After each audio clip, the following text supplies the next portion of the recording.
Welcome back to the Netherlands. Super.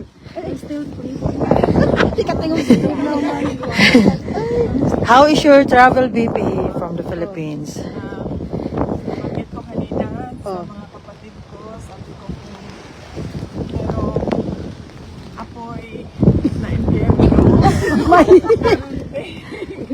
Malamig kayo.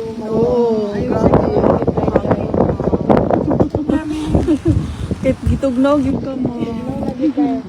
Thank you for coming and showing your support to President Duterte. Tapos nagsabi siya na, kasi nabanggit ko kanina na merong mga Filipinos dito sa labas ngayon. Sabi niya na ilang ulit na daw siya nasabi sa inyo na natanggap niya daw lahat ng messages niyo, na natanggap niya ng prayers ninyo, and do not daw parang sacrifice your health staying out in the cold.